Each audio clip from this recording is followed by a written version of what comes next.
All right. How you doing, folks? Ron Raymond here from the Raymond Report with finding winners for a Tuesday, April 27th. Hope you're having yourself a good start to your Ruby Tuesday. As always, don't forget, subscribe to our channel if you are a first-time subscriber or a first-time viewer at our channel, or hit the subscribe button below this video, and hopefully we could help you guys out with your daily handicapping. All right, we got some early guys in the bullpen. Good morning, Hummer. Good morning. I need help losing streak that started the first 3 days in 6 months. Good morning, Ron. How you doing, Johnny Brasco? And yeah, so let's see if we can get you guys some winners here today for a Ruby Tuesday, April 27th. And again, if you are new to the Raymond Report, this is the Finding Winners edition. And what we're going to do is just basically, this is what I do each and every day. I go out and I do my handicapping, and I do it live. So whatever you see, this is a part of my research that I do each and every morning using the tools in the toolbox that I have at the PST Gaming Network, including ATS Calculator. And speaking of the calculator, we're going to start off with that today. And I'm going to go, actually, you know what? Yeah, go right to the calculator. I'm going to write down all the forecasts for NBA, MLB, and hockey. So this way you guys get all the same information that I'm going to do live here on air. All right. Speaking of finding winners, nice winner yesterday. We had one play yesterday in the NBA, and it was Denver. And again, we talked about that game yesterday. Denver, we knew they were at the, 4 games in 6 nights. Or sorry, Memphis, 4 games in 6 nights. We knew this was going to be a tired team. And hopefully you guys were able to get on Denver yesterday. All right, let's take a look at this one. Milwaukee taking on Charlotte. And let's see what the computer pick here has in store for us today. In fact, Milwaukee taking on Charlotte. And where's Charlotte? Right there. Survey says. All right, we got the Bucks winning this one by 8. So I'm just going to... And we have the total at 226.34, and the total is 222. So computer does like it to go over the total. All right, let's take a look at the next game here on deck. I'm going to do Portland against Indiana. Let's see what the Pacers... Portland on a 5-game losing streak. They got to snap that. Oh, wait, 2.26 for Portland. And we got the total here at 224. And the total's at 239.5, so we have it going way under here. And the forecast has it at 218. So the computer forecast has it at 218. The computer pick has it at 224. But the bookmakers have it at 239.5. So a bit of a discrepancy right there in the numbers. All right, let's take a look at Oklahoma. The Thunder on a 14-game losing streak here. 14-game. Let's go Boston. Celtics. 2 ATS losses for the Celtics in their last couple of games. And we do have Boston winning by 11. 11.86. And we have the total at 220.44. So, the bookmakers have it, what, 12? We got it almost right on the number, and the computer pick has 117 and 107. So tight numbers here today in the NBA. Dallas taking on Golden State. Dallas taking on Golden State. Golden State, right, there you go. All right, so let's take a look at Dallas and Golden State. We do have Golden State winning a close one, 0.7, sorry. And then 223.87. And the computer has 222. So, yeah, the under might be worth a look here. Little indicators towards the under. Let's take a look at Minnesota. Minnesota taking on Houston. Minnesota taking on Houston.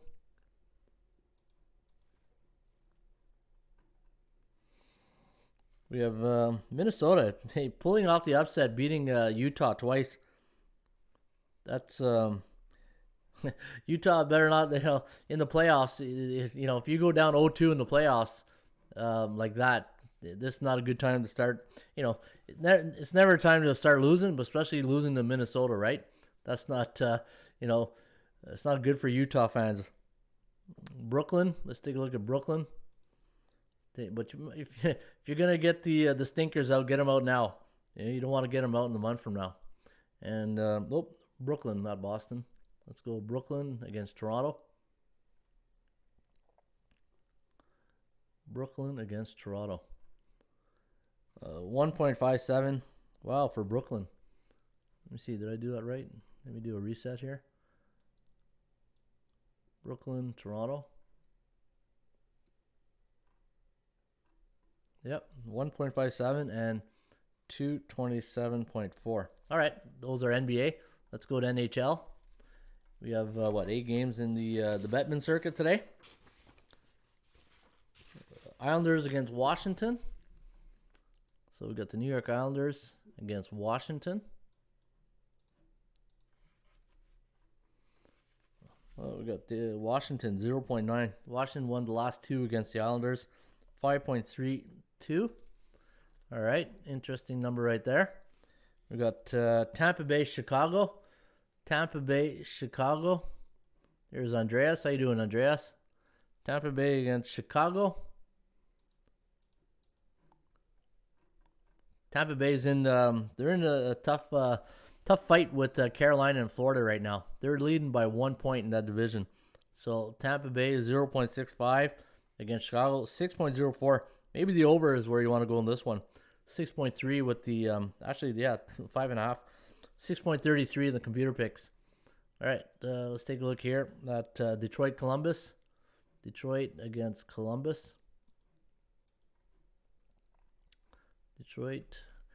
So we have Detroit 0.23, 5.74. So another game to go over the total, and the computer's at 571. So maybe I'll check the Kogo on that one, see what the Kogo says. Carolina. Let's see what Carolina on my mind. Dallas. We got the Dallas Mavericks. Dallas Stars. That was a good overtime win for Jamie Benn. Got the nice winner there. Was it Trocheck or Kroshek or was it number 16 for Carolina? I want to say Trocheck. Just slipped in his in the offensive zone, and Ben took it and just went 5-hole. Nice deke. Carolina 0.19. Yeah, Carolina might be a play. And yesterday, looking at that line, I said there's something that, 120. It just didn't look right. But Reimer, don't want to blame the goalie, but sometimes players play different when the different goalies in nets. Ask any hockey player. New Jersey. Philly, New Jersey. New Jersey's on a 10-game losing streak. Philly 0.26. And then we got 6.29. We got Buffalo Rangers. Buffalo against the New York Rangers. New York Rangers. There you go. Rangers on a 2-game win streak. We got the Sabres. Sabres playing better since they traded Hall. 1.54 for New York. 5.8. So it does like it to go under. Boston, Pittsburgh. That's the game of the night right there. Boston, Pittsburgh. 1-0 win for Pittsburgh. It's going to be a close, low-scoring game. That total should be 5. Boston, 0.33. 5.9. Computer likes it over, but I think that's going to be a tight-scoring game. Florida, Nashville. Florida against Nashville.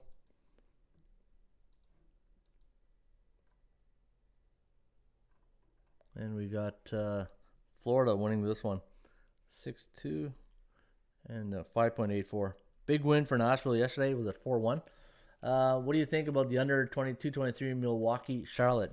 So we just did that one on the I'm going to do more research. So right now, Milwaukee, Charlotte, I had 226 and the computer has 229. The Kogo 56. I think the over is Andreas is early lean, as they would say, an early lean. All right, let's do Major League Baseball with the calculator, and then we'll hit SBI, and then we'll go to the database. All right, so we got Minnesota against Cleveland. All right, the Jim Mora reference right there. You guys remember that one? Cleveland. 0.1. So we do like Cleveland here, and 8.7. Minnesota's a mess this year. I don't know what's going on in Minnesota. 8.7. Computer has 11. Yeah. Kogo's a 66. Minnesota can hit. They just send and Cleveland just I don't know. Cleveland Savali going today. 10-11. Kansas City. Kansas City is a nice surprise. But, they're playing the beatables. Pittsburgh.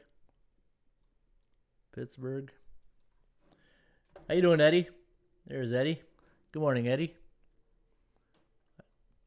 I got the Streakcatcher out for you, Eddie, right here. Streakcatcher. Hey, Eddie was wondering, where's the Streakcatcher these days? Hey, we got it out here today. All right, Kansas City, Pittsburgh. Russell had a very, very funny game winner for Minnesota last night for Utah. Game winner. Yeah. You know what? You beat them once, shame on you. Beat them twice, shame on me. That's Utah right now, right? What's Utah doing? How do you lose to Minnesota? Twice. So we got Pittsburgh, 0.41 and 9.28. So it likes it to go over the total. So this is the analytics part of the handicapping. So each day, what I try to do is I try to get all the analytics, and then I'll go to situational handicapping, and then shopping, right? Finish with some shopping. We go shop for value. Shop for numbers, right? Value, percentage play, and performance cycles. That's what I'm doing right now. I'm looking at the cycles. So Yankees. So yesterday somebody on the YouTube asked me to burn my Yankee hat. That's why I'm wearing my Under Armour hat today. I didn't want to aggravate Yankee fans today. So that's why I'm wearing the Yankee hat. That's for my buddy there, Mr. Wildfire, I think his handle was. Hey, I don't want to aggravate Yankee guy.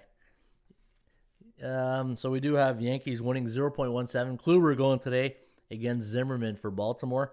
Baltimore's on a 2-game win streak right now. All right. Washington, Mad Max. Mad Max going today for the Nationals up against Toronto. And Toronto looks like they're sending Trent Thornton to the hill. And survey says Washington 1.87. Total 7.74. Okay. Interesting numbers right there. Boston, New York Mets. Let's take a look at Boston.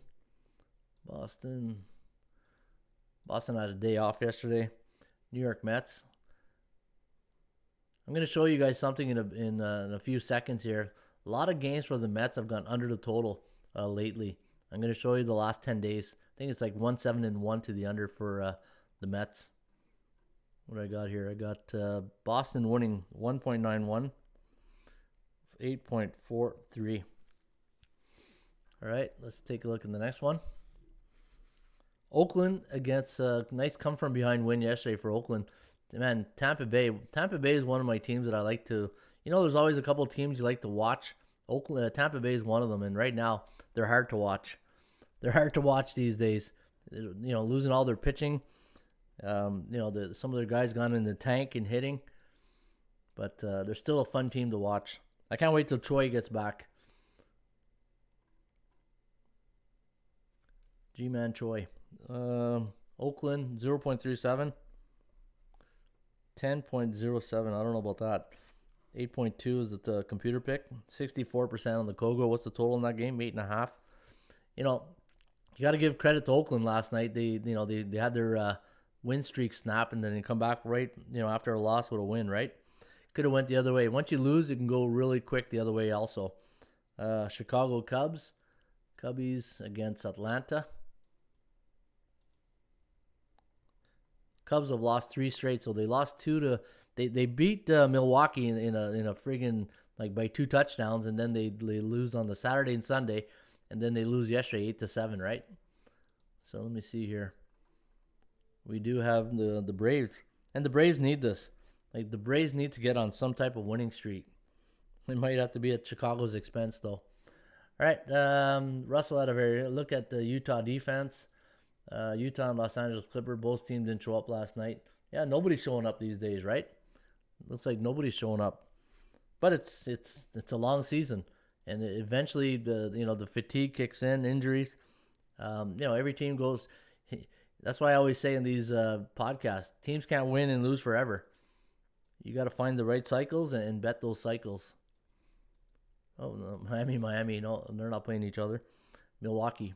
All right, Miami against Milwaukee.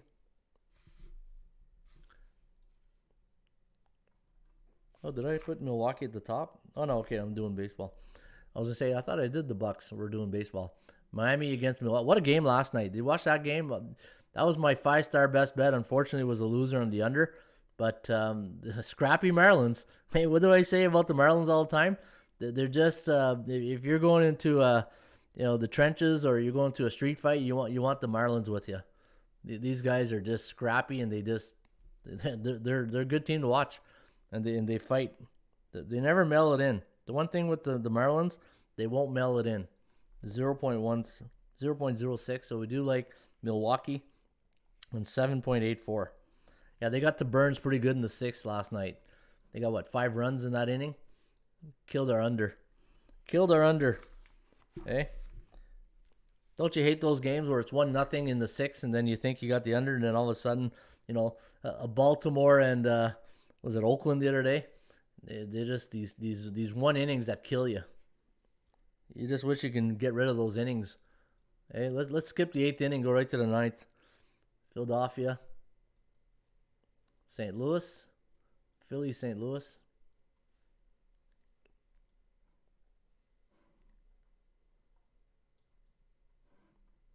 All right, we do have St. Louis 0.85, 8.69. So again, if you're just tuning in, this is the analytics part, and anytime you handicap, there's depending on your theory, some people are gut reaction, or just the eye, the eye test. I'm analytics, situational. I go get all the information, and then I compare the markets and see what kind of markets we are, and then I'll hit the Raymond Report, and then I'll come up with my pick, right? And the thing is, when I do these, when I handicap like this, I'm looking for indicators, right? And the more indicators I can string towards a side or a total, then I know I got myself a confidence level play that's from low to high. LA Angels. Yeah, they had a good night last night. What, they put 9 on Texas? Texas today. Fulton Nevich going for the Rangers. 0.65. Total at 9.01. Wow. And the total's 9. So see how tight that is? Sometimes that's the difference, right? That 0.1 decimal point. Detroit, Chicago White Sox. White Sox starting to play some good baseball right now. 4-game win streak, and they're sending their ace today. It's a good thing it's not a day game, because Lucas Giolito doesn't do well in day games. Hey, just ask the Boston Red Sox that. 2.18. Actually, I didn't see a line on this one yet. There was a late line on that one, so I don't know what the line is. I'll have to check. Seattle, Houston. Seattle, tough loss last night.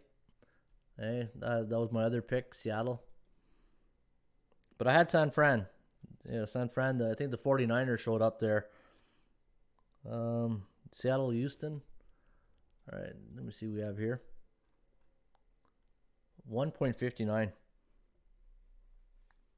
8.28. So we do like it to go under the total today. Marco Gonzalez against Christian Javi. Javi is a pretty good pitcher. I don't know if I want to go against him. And and this is where I always say that uncomfortable pick, right? Is this the start of a cycle for the Mariners, that they start losing a few games? Every team goes through their ups and downs, right? Colorado, let me see, San Diego against Arizona. Arizona finally going to play a home game here. Paddock against Merrill Kelly. Kelly was a good unders pitcher last year, and he's starting to be this year too. And Arizona, surprisingly enough, are doing well. This is San Diego's first game after the Dodgers series, so this could be a letdown factor, so keep that in mind. All right, San Fran, Colorado, San Fran. Colorado, San Francisco. All right, everybody's showing up in the bullpen. What about the Twins game? Ronald McRaymond, howdy. How you doing, Elliot? Astros facing a lefty, run line easy. I like Arizona today, says Elliot. All right. What about the Twins game? Yeah, I gave the Twins. Twins was the first one. We had Cleveland 0.11 and the total 8.7. Yeah, Colorado's a joke. Yeah, no kidding. It's what is it? The GM he resigned or given they lost their third baseman Arenado, and you can't lose your again the Batman Robin theory, right? Like Charlie Blackmon is the Batman there in Colorado, but Arenado is a good player. You can't lose your dynamic duo. You need to keep your players. You need to pay them. If you want to compete, you got to pay your players. That's that's the bottom line because Stone Cold said so. Colorado. Did I do this one yet? No. Colorado against San Francisco. San Francisco treat. Yeah, they are a treat this year, San Francisco. 0.48. All right, so 0.48. And then 7.77. Oh, got to go play some slots now. Hey, 7.77. That's a lucky roll right there. Cincinnati against LA Dodgers. Dodger blue. Okay. Now the doubt is starting to creep in on the Dodger fans, right? Are we as good as people say they are? Is San Francisco going to surprise everybody? Who had San Francisco winning that division? Put your hand down, you're lying. All right.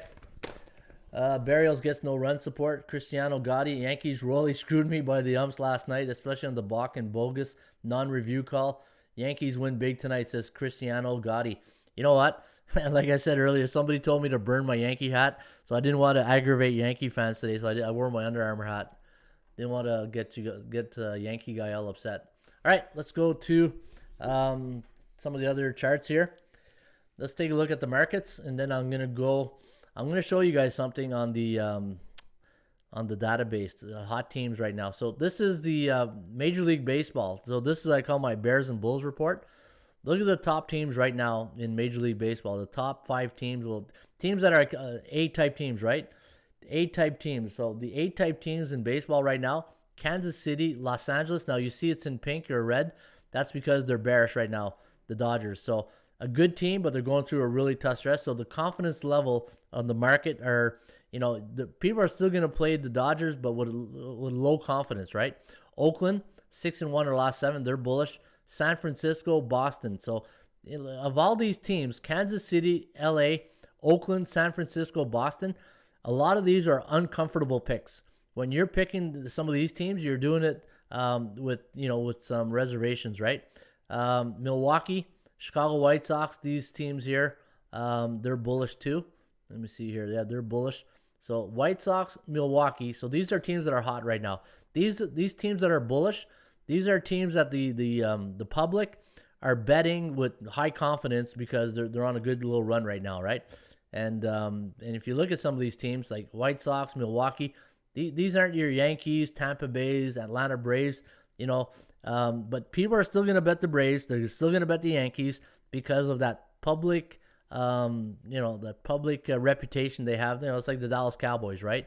But be careful. Be careful. And that's why I always say the first 20 games will always give you an idea of the value. Like Seattle. Seattle's been an underdog in almost every game this year. And, if you bet Seattle, the return on investment has been pretty good, right? San Diego here, 13-11, neutral. The Mets 9-8. Angels 11-10. Let's take a look at the C-type teams. Now, these are teams that bookmakers are absolutely making a killing because let's talk about these C-type teams. Everybody said out of the gate, Toronto's going to be the team to watch in the American League East. They're still young. Toronto's like the New Orleans Pelicans. They got a lot of young, great talent. It's going to take time. It's going to take time, right? Tampa Bay just, they're struggling. The pitching is hurting. I think they'll be okay, but right now, just watch and see. Cleveland, they lost Lindor. That hurts them. Baltimore's been always, a C-type team. Atlanta, people are still going to bet Atlanta, but Atlanta's not the same right now. Atlanta might be a team you want to start betting in May or June. Right now, they're wait and see.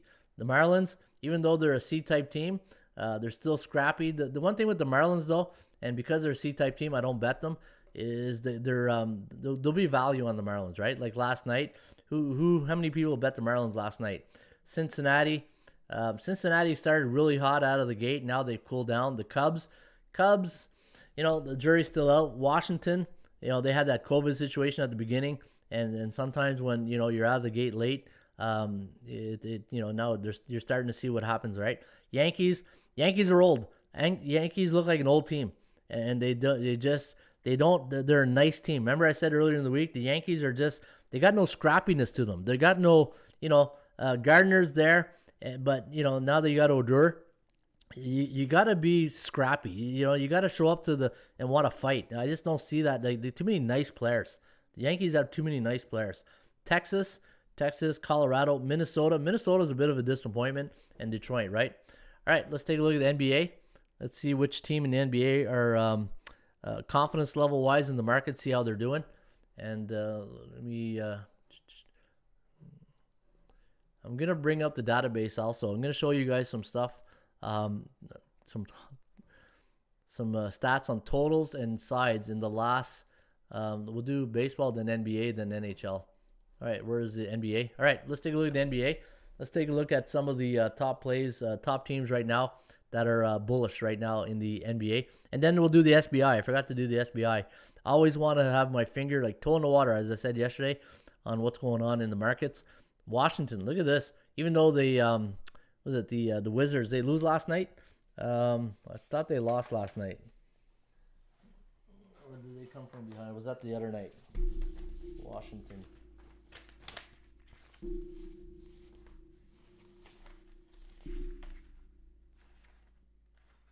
Can't remember. What did Washington do last night?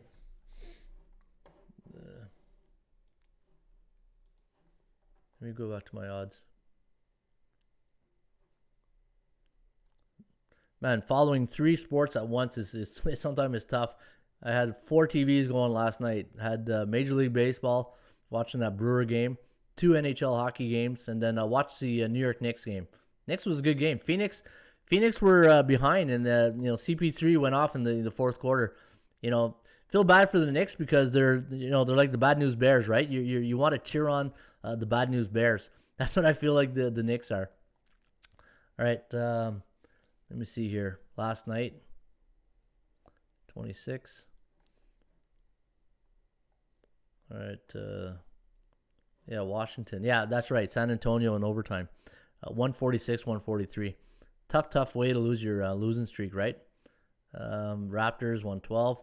Detroit, that's an upset. Detroit over Atlanta. Philadelphia. My b-ball picks, I got destroyed yesterday. At b-ball picks. If you guys are new, check out bballpicks.com and follow the top basketball pickers. And the thing, so Mark Nation over the weekend sent me a nice email, and he said, you got to change this here. I had bullpen pick save, right? We forgot to, and he goes, you got to put slam dunk save. So we put the slam dunk. And you know what, hockey picks, that if you go a perfect night, you guys get a trophies, like little Stanley Cups. And then at bullpen picks, if you go a perfect night, you guys here, top pickers, get a gold glove. This is going to be tough. There's only 2 people right now that's got gold gloves, and that's Detroit Rob and Eddie O.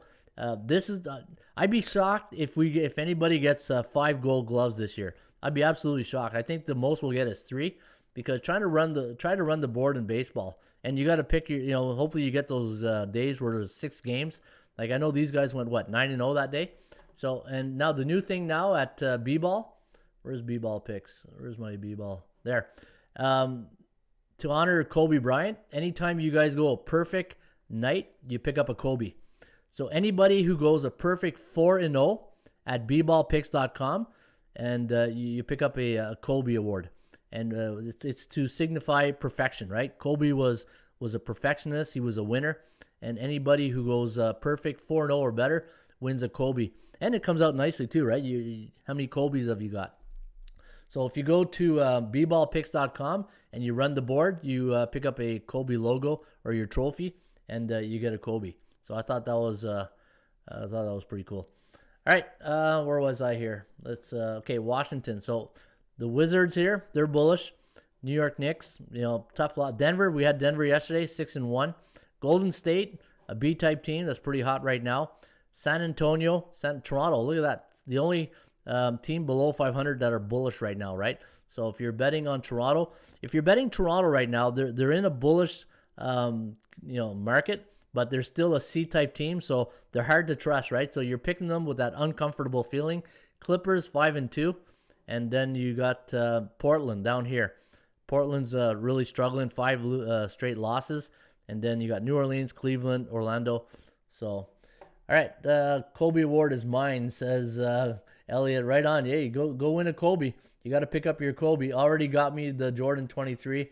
Brooklyn already got me the Jordan 23. Nice. That's what my I'm a Jordan guy, right? I grew up in playing sports in the 80s, and my 3 guys were this. When I play in Canada, basketball, it wasn't a big sport that I played, but I played hockey, I played football, and I played baseball, and I never played basketball though. But in hockey, Gretzky, that's my guy. Anybody who's Canadian and born in the with the Gretzky era, Gretzky's your guy, right? Basketball, Jordan. I was a big Jordan guy. There was something about Jordan back in the day that is just his winning attitude, right? It was a style too. When you wore your Jordans or you wore anything, Air Jordan something. And Elway, John Elway was my hero. When I grew up, I wanted to be John Elway. My practice jersey was number 7. I had a Denver Broncos jersey. You go your way, I'll go Elway. And John Elway was my guy. When I grew up, I wore number 7 playing football, just like John Elway. And Elway was my guy. Yeah. In baseball, my favorite baseball player growing up in the 80s, I had a couple. Living close to Montreal, Tim Raines, Andre Dawson, Steve Rogers. Those were my guys.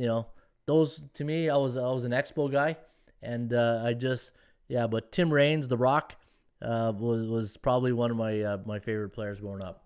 All right, little down memory lane here in the 80s. Hey, a little 80s memory lane. Okay. So that we did. Let's look at NHL. Lemieux here in Pittsburgh says Johnny K. I was a John Starks guy. John Starks, that's awesome. Johnny K opened up a nice chat for us going back down memory lane. Kobe Award is mine. Yeah, we went through it. Brooklyn smokes them today. And I'd be interested to see what you guys, if you guys are, an 80s athlete, 80s, 90s, it'd be interesting to hear what you guys have to, who your idol or, your role model or the guys you followed growing up, right? Those were my guys. Those were my go-to guys. When you're playing hockey, in the street and you're playing pickup, all right, I'm Gretzky. Okay, I'm this. I'm Lemieux. I'm this. All right, so let's take a look at hockey here. Colorado now losing last night to St. Louis. Tough loss for Colorado. 2 in a row now, but St. Louis, they're feeling the pressure. They're feeling the bit of the pressure, right? Slow start, bit of a slow start to the season. But these are your hot teams right now in the NHL: Vegas, Minnesota, Dallas, Rangers, Boston. So Ottawa. Hey, the Sens. It's too bad. They're the Pelicans. The Marlins, Ottawa Senators. That's if we're gonna do young teams that are have potential and might look good in a couple of years. Ottawa Senators. I like the make right here of this team. They need goaltending though. Matt Murray, he's getting them through right now, but he's not the answer. They need a good young stud goaltender. Who else? Let's take a look at the team. Toronto, even though they won 2 of the last games against Winnipeg, they're still not out of the woods yet. They're 2-5 in the last 7. Arizona, Winnipeg, man, I don't know what's going on in Winnipeg. They were ready to beat the world about 3 weeks ago, but now they're struggling. So those are teams you want to watch here in hockey. All right, here's what I'm going to do. Major League Baseball. I'm going to take a look at, I want to see who the hot teams are in Major League Baseball, say the last 10 days. Check this out. Actually, we'll go back to, let's go to April 2021. And let's go to the middle of the month. Let's go 15th of April to now. And let's see which team. And if you've been following the Raymond Report, you know I'm all about cycles, right? Season-long cycles and short game cycles. I think that, you know, wins and losses go in cycles, so you got to find the right time to pull the trigger on a team during a cycle, right? So let's take a look at the last, let me see here, 12 days. Oops, I forgot something here. So let's do this, 21. All right, perfect. Oh, what's going on here? April. Oh, that's why. All right, let's go April. I can't go April to March, right? We're not going backwards here. We're going forwards. À l'avant, as they say in French. On va vers l'avant. All right, here's your hottest teams the last couple of weeks since the 15th of April. Here's your hottest teams in Major League Baseball and totals. So Yankees 4-6. We burned that hat yesterday. Boston 5-6. Now Boston had a really good start out of the gate. Now they're cooling off a bit, right? So watch out for Boston if you do like the Red Sox. Toronto 5-4, but Toronto, a lot of low-scoring games the last 2 weeks. 7-2 to the under. Baltimore 9-2 to the under. Yeah, go figure. The only team I take them to go under, they go over the last game, right? 8-1. This game here burned me. It's amazing. You always remember the bad beats, right? You know you can win like thousands of dollars. You don't remember when you win, but those bad beats just stick with you. Tampa Bay 6-5. So we'll keep an eye on Tampa Bay. Slow start, playing a little better. Minnesota, the Twinkies, 2-7. I don't know what's going on in Minnesota right now. Chicago White Sox, 6-3. Kansas City, the Royals, 8-3 in their last 2 weeks. 3-8 to the under. So maybe the under in Kansas City is where you want to look when you're handicapping. Finding winners, right? That's what we're trying to do here. Detroit, looking like Detroit from last season, 1-10, but 9-2 to the under in the last since the 15th. Oakland 10-1. Yeah, but we know about the streak. Seattle 7-5. So keep an eye. I'm going to keep an eye on Seattle. You know, the thing with Seattle is that their return on investment is really good, but now, you know, it's just that uncomfortable pick, right? Like, you know, I talked about those teams that are under the radar that I track, right? Teams that were, you know, really good that no one's betting. Seattle, San Francisco. Let me see who else is in that. Boston. And we'll see if Seattle can keep it going here. Angels 6-2-1 in the over since the 15th. What else we got here? Miami's 5-6, so pretty much 500 right here. And look at Washington Nationals, 8-2 to the under since the 15th. New York Mets. This is what I was telling you guys about. The New York Mets since the 15th or the 17th of April, 1-7-1 to the under. So a lot of low-scoring games for the Mets. And let me see here. Cincinnati 3-7, but 7-2-1 to the over. 7-2-1 Cincinnati since the. So I'm looking at short-term cycles, right? Because sometimes you don't realize that team is really hot, and you say, "Wow, I didn't even notice that." Because a lot of these websites, and you know we're one of them too. We track streaks by say last 5 games, last 7 games, but sometimes you got to look at since a certain date, and in a certain date. You won't get the perfect number of 10. You look at the New York Mets, right? 1-7-1. So you get 9. But you're going back a couple of weeks. Arizona 7-3. Arizona, there's the other team I was telling you about. Arizona, this is a team that no one's betting right now because they there's no confidence in them. And they're a small market team, and they hide, right? They're hiding in the standings. So Arizona is a nice team you might want to think about betting. Pittsburgh too. Pittsburgh's been playing pretty good. All right, let me see here. Dubois got to get going. Jets can rebound, says Winnipeg is done, says Elliott. All right, let's take a look at the NBA. And let's go NBA, and let's take a look at the last 2 weeks in the NBA. And let's see what team is streaking right now. So let's go 21st. Let's go to April. And let's do April 15th to now, to the 26th, last night's games.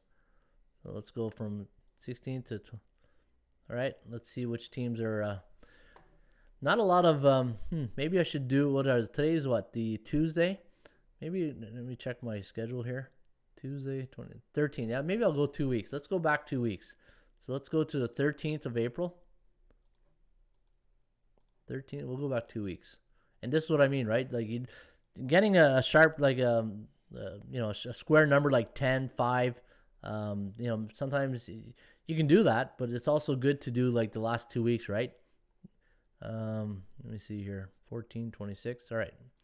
So let's go back 2 weeks, and then we get at least 7 or 8 occurrences, right? And this way we catch a team that's maybe the early of a streak, right? Like look at New York, 6-1 to the over. Like we all know New York was winning and good against the points spread, but did you know that New York was also 6-1 to the over, right? So that's why it's important sometimes to just do a bit of research to get that information. Philadelphia 1-5-1 against the number, 3-4. So the Sixers, but what goes up must come down. Is now a good time to bet on the Sixers, knowing that what's that I always talk about? Buy low, sell high. Now this could be the low point of buying on the Sixers because eventually that's going to turn around. I don't see the Sixers, an A-type team, keep losing against the point spread, right? I don't think they're going to go 1-11-1 against the point spread. So this is where the gambling comes in. This is where like Philadelphia. Let me see. Are they playing tonight? Philadelphia. No games tonight. All right, but keep an eye out on Philly in their next game. Toronto 5-2. Nothing really there. Cleveland, nope. Detroit 2-6 to the under. So I don't see anything really sticking out right now on some of these teams. Miami, Orlando. So Orlando's 6-1 to the over. So I had the over in the Pacers game on Sunday. So that was a nice win right there. And I had a great system. And I'll look at for more systems today. Denver 6-1. They're on a nice run. But 6-1, but look at this. Their point spread record, 3-4. So even though they're on a pretty good run right now in their last 2 weeks, only 3-4 against the number, and we were on them last night, so that was a good win. 1-6 for Portland. Again, Portland. When's the turnaround, right? When's that going to turn around? Oakland. Let's move along. Nothing to see here. Utah 1-6 to the under. Utah is a mess. How do you lose to Minnesota twice as double-digit favorites, right? That's troubling if you're a Utah fan. 4-3. Clippers 6-2 to the under. 6-2 to the under. So again, maybe Clipper games you want to start looking at totals here. Lakers 2-5 against the point spread. Phoenix, nothing here. 1-6 Houston, we got a problem. And San Antonio 5-2-1. 5-2-1. Maybe that's why I love Pop so much. He's a bettor's best friend. All he does is win the bettors some money, right? All right, let's take a look at the NHL. So now we have an idea of who's hot in the Major League Baseball in the last 2 weeks. Let's take a look at NHL last 2 weeks in the Bettman circuit. So we'll go back to the, 14th I said? Yeah, 14th, and we'll go to the 26th. Actually, you know what? If we're going to do it, let's go back to the 12th. Let's go back to the, what is it? Today's the 20th. Yeah, so let's go back to the 12th. We'll go back to the 12th. And let's take a look. Oh, what happened there? What did I forget? Oh, April. All right, should be good here. Here we go. All right, here we go. What are people diving into the bullpen here? Got the Pens to win the division, says Johnny K. And the Jets. Hey, that old Jim Rome soundbite.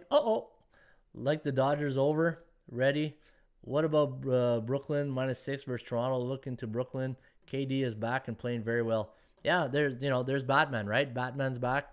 And now Harden, man, I don't know if they're doing load management by rotation, but if Brooklyn could, get everybody back, they're going to be really good down the stretch here.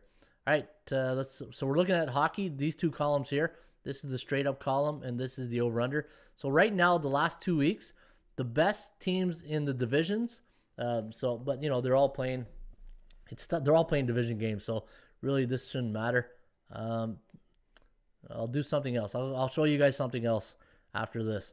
Okay, so let's take a look here. So I'm looking for straight ups and over unders here to see Boston 6-2 since the last 2 weeks. Where's my 4-5? Ottawa 5-2. Now Ottawa is here's the thing. Ottawa Senators are a lot of value lately. So if you're betting the Ottawa Senators lately, they're like the Miami Marlins. They're scrappy. They got value, And if they get good goaltending, they can win on any given night. Toronto's going through a funk, 2-5. So Leafs are not a good time to start losing. New Jersey 0-8. Islanders 2-4. Islanders right now disappointing. The thing with the Islanders, their power play is awful. They can't score in a power play. Rangers 6-2.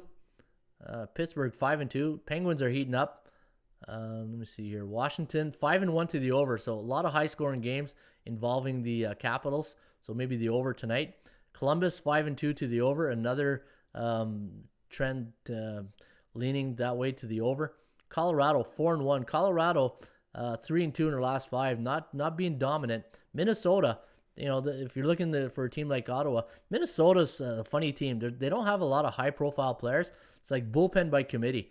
This team is, they play good as a team. 5-2 to the over. You look at Minnesota. Who's the big name, right? It's like a Loblaws team. Yeah, that's a Canadian joke. Probably the Americans are probably like, what's Loblaws? Hey, Loblaws are superstores. It's like our grocery stores. They have these Loblaws products, no-name products. Let me see here. 1-7 San Jose. Vegas 7-0. Vegas starting to heat up. Look at this. Vegas 7-0 the last 2 weeks. 5-2. All right, let's take a look in. Okay, we did baseball, hockey. Okay, now let's take a look at the favorites. Who are the best favorites in the last month of April? Who's been the best teams to bet as favorites in the last month of April? Florida 6-1. All right. Now the thing is with betting favorites, you're paying a price, right? There's a price to pay if you're going to bet a favorite.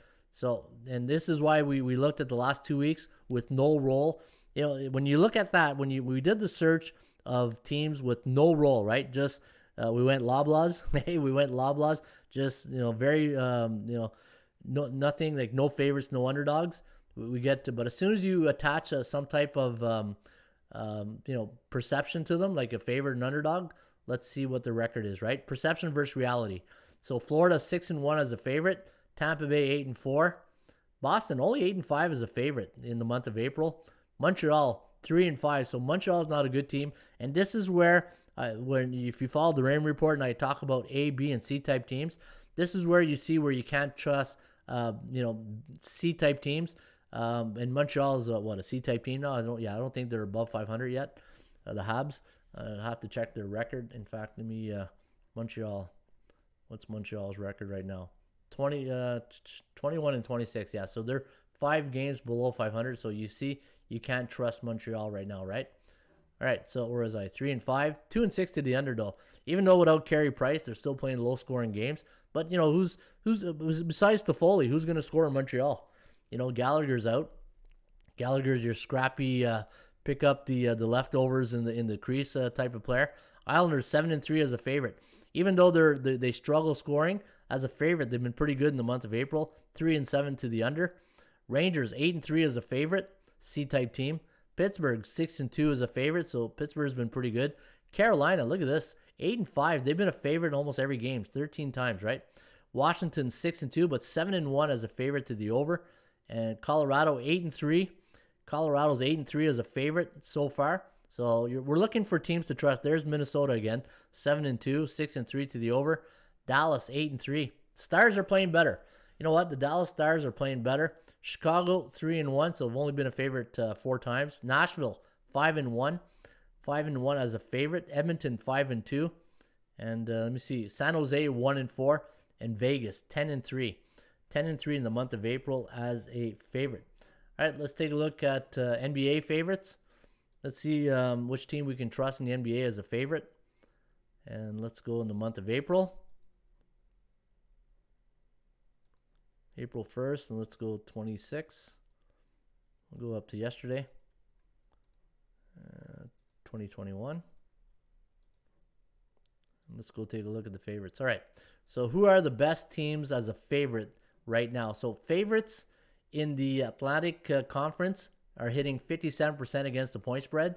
Teams in the Central, 53.3. Look at this. Southeast opponents in the NBA, 64.5%. So teams in the Southeast are hitting 20-11-1. Not bad. And 23-9 straight up. So they do. And let me see here. They have the best point spread record, but the Southwest Division or the Pacific Division, 25-9 straight up. So yeah, that's an interesting stat right there. All right, let's take a look at the best teams straight up over-unders in the NBA. So in the month of April, Boston 6-2, 5-3 against the number. Brooklyn 7-3. New York as a favorite now. We're just looking as a favorite, right? The role as a favorite. We'll look as an underdog in a second. 3-2, 5-0. So the New York Knicks is a favorite in the month of April. 5-0 straight up against the number.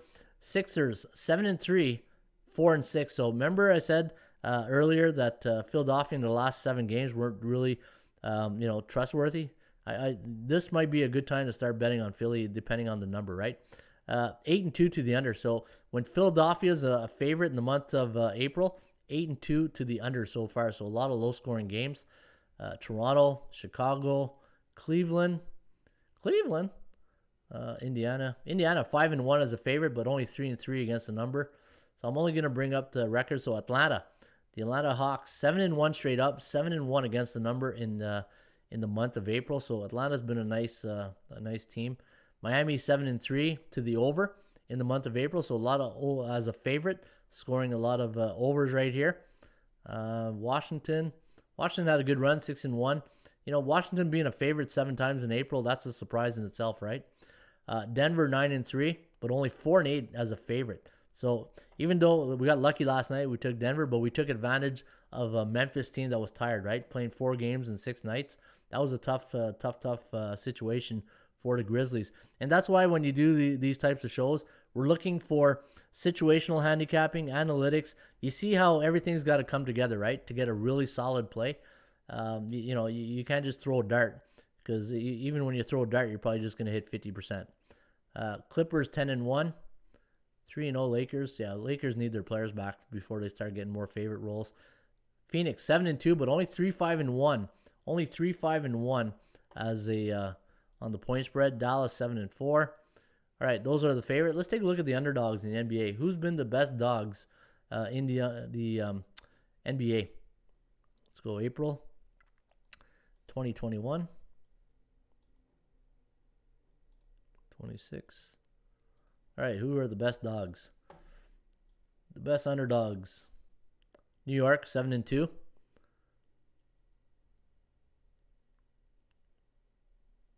And not too many great underdogs here. Atlanta 5-2. Atlanta's, you know what? Atlanta's a nice team. Miami, Orlando, Washington 5-3. Portland 0-6 as a dog straight up. That's surprising. Portland 0-6 as an underdog. Wow. Clippers 2-0 as a dog. And let me see. Nothing really sticking out here, eh? Oh, look at Memphis 7-1. Memphis 7-1 with Denver. Yeah, last night. That was the only loss. And so not bad. Let's take a look at baseball. Let's see the last couple of weeks in baseball. Who's been the best favorite and underdogs to bet favorites? So let's take a look at, since the season only started 3 weeks ago, let's do favorites. And let's go April 1st to now.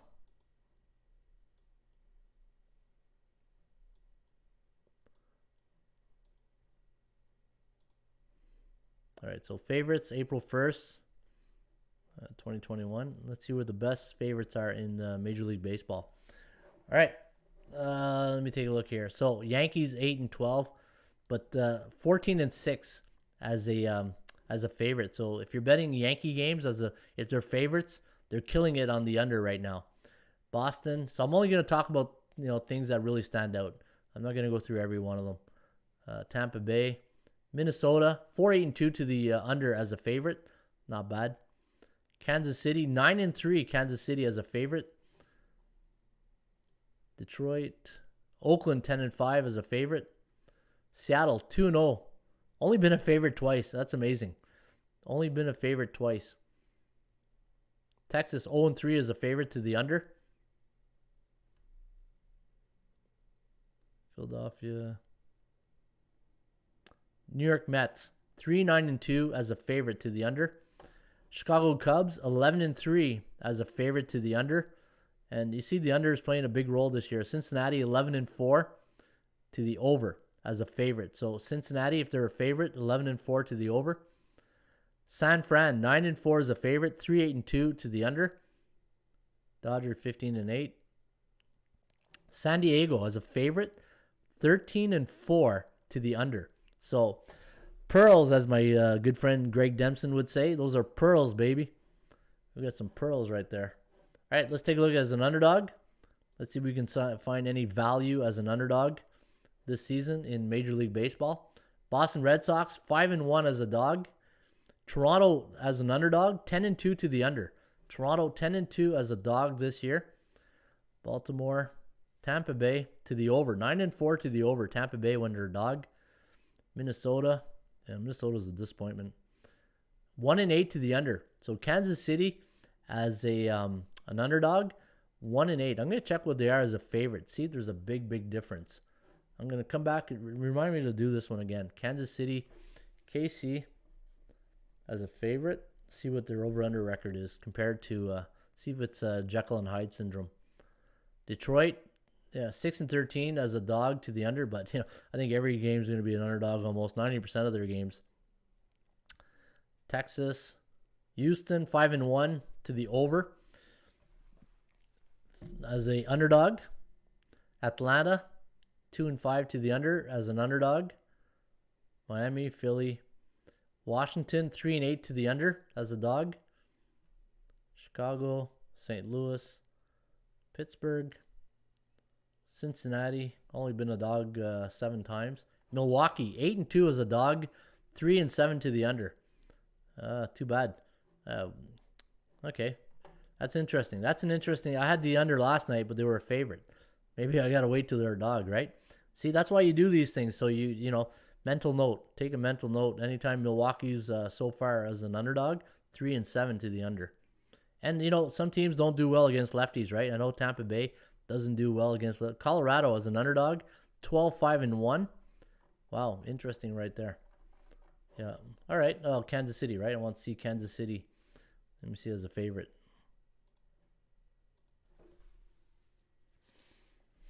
If Atlanta could ever get healthy in basketball or baseball, yeah, no kidding. Kansas City. Where's Kansas? Kansas City. I'm going to Kansas City. Hey, no singing, Ron. 5, 6 and 1. Yeah, 5, 6 and 1. So pretty balanced right there, right? All right, that's interesting. Very interesting. Let me see here. We did NHL, NBA, Major League Baseball. Okay. Yeah. So I'm gonna go to my database. Actually, let's go check out the markets. Let's check out the markets and see money management. Now, the more you do this and the more, ever since I've been doing videos, you see things more, right? Things are more in your face and, mental notes. And the one thing I'm noticing with the SBI is it's a good money management chart. Now, I know I've been talking about a lot of, wait for the perfect time to bet dogs or favorites when there's a reversal. Like, take a look at yesterday. I think it was Major League Baseball or hockey, yeah. Let me go to hockey. I'll show you something I've noticed. All right, so you see when I said the trade deadline, a lot of favorites would come in hockey, 4 and 2, and look at all the favorites winning, and now we had a reversal, right? Now, here's what I'm thinking, and if you guys have any, something to add to this, I would love to hear. If you follow this system, this theory, I would love to hear your, more people that observe this and follow this and might have an advice or some type of theory of their own, right? So right here, if all the favorites kept winning and you're just waiting when's that underdog, and now I'm thinking, okay, the hardest thing to do is, okay, you see the favorites go, 4 and 2, 4 and 2, and you're saying, eventually the underdog is going to bet, but you don't know when the underdog is going to turn. Now, because you don't know, here's where money management comes in. So let's say you're a 5-unit better on your top plays, right? But you're in a market where a lot of favorites are coming in. Do you scale back your money management and say, you know what? I'm not going to risk 5 units knowing that we're in a favorite market and I can't keep betting 5 units, knowing that this day is going to show up here. So maybe you scale back your units until this day happens. But if that day does happen, are you kicking yourself because you only had 1 unit on day, or you kicking yourself, or you're happy you went, you know what, you can't bet 5 units after every of these days, right? But something to think about, and maybe money management. From a money management point of view, to predict this day to happen, it's almost impossible. Like, you don't know after how many days here, 13 days, that on April 26th, that this was going to be a day that the underdogs are going to kick ass, right? You don't know that. You absolutely, and then you're taking a shot. After this day here, after on the 16th of April, you're saying, okay, a 4-0 day to the favorites. Maybe the next day, because 4-0 is not a really high occurrence day. Like, I would look for something like this, a 6-2 day, and look what happens the next day, a 2-2, right? 6-4, 4-1.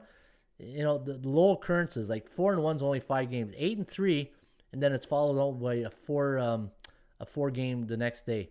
So, looking at the past games, I'm looking here at, so underdogs 3-2, then the favorites win the next day. They won the next 2 days. Now, knowing that, do you go 5 units that day, or do you go 3 units the next? Like, do you do a progression down? You see what I'm saying? So this way, if you're after this day here, this underdog day here, you go, I'm betting 5 units here, and it goes, you win. So you've won your 5 units, because if you had a favorite, then you're doing all right. But then, the favorites win, you got your units. So now you're saying, okay, is the favorite going to have another winning day in back-to-back game situation? Now, do I scale back my units to 4 units this day? And knowing that we won again, do I scale back to 3 units, 2 units, and then stick to 1 unit right up here, because the reversal is going to come. So from a money management point of view, if you're always betting 5 units, and you're doing well, then that's gambling, right? And then you're smiling like a butcher's dog. But you just don't know when this day is going to happen, and you say to yourself, okay, you know what? I'm going to give myself 3 days of betting 5 units until and if I win, I'm doing well. And once I've reached 3 days, now I'm going to scale back my units, because I know this day is coming, right? The day of reckoning right here. This is going to wreck your theory, but it all depends how you're handicapping. If you're an underdog better, then you're picking your spots. But again, I always talk about, if you're an action better, then you're betting every day. But if you're a sports investor, then you're waiting for the right time to get back into the market and bet, the way you normally bet for the best investment, right? Now, having the underdogs go 7-1 this day here, I think tonight's going to be a good night for the favorites, right? History tells us in the last 2 weeks that the favorites are absolutely, like, the underdogs don't have a history in the NHL of going back-to-back nights. Look at this. Since March 30th, the underdogs only, one single night here, 3-2, 6-4. They've never in back-to-back winning nights for the underdog, right? So having said that, do you load up on a 5-unit play? If you're handicapping your games, do you go 5-unit plays tonight, or do you go 3 units because you think this is the start of a underdog run? But keep in mind, baseball, NBA, NHL are daily sports that go every day. College football, NFL, CFL, once a week sport. So there's time to breathe between games, right? There's no breathers in baseball, basketball, or hockey, right? You're right back at it the next night, and the volatility, you see it here. Look at this. The favorites just absolutely crushed it. But that's, I say it all the time, after an all-star break or a trade deadline, favorites always win at a high pace. And look at that, 60.9% the last 7 days, 62.2. That can't. The favorites are on fire. They're absolutely on fire. But last night, this here took a beatings for the favorites, right? So let's take a look at the NBA. And again, money management, right? At the end of the day, are you cashing out? I talked about that in my video yesterday. Are you cashing out when you are making your wagers? And do you have a money management plan? Are you betting the same unit every day? It's like, always refer to stocks, right? You buy low, sell high, And are you going to buy, any Tesla? I always use Tesla. I don't know why I always use Tesla as a reference. Maybe, Johnson & Johnson or Apple, Penn, Penn National. That'll make the Barstool guys happy, right? Are you buying the same stock every day? Or are you waiting for the dip, right? Buy the dip, as they say. When is the dip? Buy low, sell high. Now, if you look at the NBA, 3-2, 6-3, but then here's the reversal, right? 5-1. So looking at the history of, let's go back to March 30th. So I always say history is a great teacher because you're looking for patterns and you're looking for situational money management, situational opportunities. That when's a good time to really, if I'm going to play a 5-unit play, when would be the best time to bet 5 units? And if I have low confidence and I'm not sure about the markets and I feel we're in like everything's coming over, nothing can't last forever, right? It's like a crap table, somebody who's hot on the crap table, eventually they're gonna crap out. But so look at this, 6-1, and then we had a nice reversal of 6-2. That's what I do. I look for nights where underdogs had a big night, and then or even favorites, and then I'll hammer the other side, or I'll look for the opportunity on the other side. So let's say on April 5th, we saw that the underdogs went 6-1 that night against the point spread. They went 4-3. And the thing with point spread betting, you got to factor in straight up factor and the ATS factor. There's two factors, right? The straight up factor and the point spread factor. Where Major League Baseball and NHL, there's only money line. And this is why I say all the time, apples and oranges, right? Because now when you're just betting money line sports like NHL and MLB, it's just, you focus on straight up. You don't have to worry. Not a lot of people bet the puck line. But now when you're betting the NBA, anything spread sports, right? Football, basketball, now you got to consider straight up factor. And now you're thinking, okay, on a straight up factor, anything under minus, say, 4 or lower, I know we're talking about maybe 170 in the money line, and then we're at the 11-10 rule with the point spread, right? Late 11 to win 10. But look at this night here, April 5th, 4-3 straight up, and then we had a 6-1 against the point spread. Knowing that the underdogs won this day here, we had a good run leading up to this night of 6-1. 7-3 against the point spread, 5-3, 4-3. So we had a pretty good run here of 16-9. So 16-9 the last 3 days. So eventually this day was going to come, right? So once you see a run of 7-3, do you progress down saying, okay, this here could be a 5-unit play because I know that the last 3 days of the favorites, eventually this is going to turn. Is tonight a good opportunity to go 5 units? Or anytime I'm in a situation like this, I always think of the middle. What's the middle? What would the middle do, right? It's 2.5 units, right? Maybe I go 2.5 units after a 3-day run of like this. Something to think about. It'd be interesting to, I know that I'm probably boring you guys to death with this money management, but I think these are conversations that a lot of bettors and handicappers don't have because they're all focused on winning, on the game matchup, right? But at the end of the day, if you're not taking care of your money management and you're just betting blindly and you're not having some form of system from a money management point of view, and you're tapped out, you're going to lose interest in betting and you're just going to stop doing it. But the one thing about sports betting is it's like winning is a drug. And it's not even winning money. Like even coaching, if you coach football like I do, or if you're a player, players love winning. Name me someone who goes to McDonald's after like players who everybody goes to McDonald's after a game or whatever, but who likes losing? You know what I mean? I can't associate anything positive with losing. The only thing positive about losing is you can find the weakness and work on your strengths to get better, right? But you gotta really, when you're doing money management, you gotta figure out what am I doing wrong, what am I doing right, and if you're winning, then you're cashing out. Then if it ain't broke, don't fix it.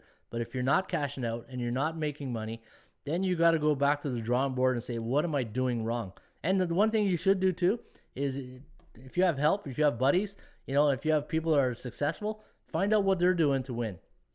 Anyways, I just thought I'd bring that up today. Again, I like talking about money management because I think it's one thing we don't talk. We're so focused in this industry about game matchups and that, providing winners, right? So anyways, so this one here was a nice reversal after a 3-day win. Here we had a 5-2, and then look at that, a nice 7-3 night. So what you want to look for is big nights for favorites that cover, and then hammer the other side. So if I look at here, 4-3, 6, I'm looking for really big nights of, say, 6 occurrences or more, right? 4-2, and then look at that, a reversal right here. And then we had a reversal for about 4 days.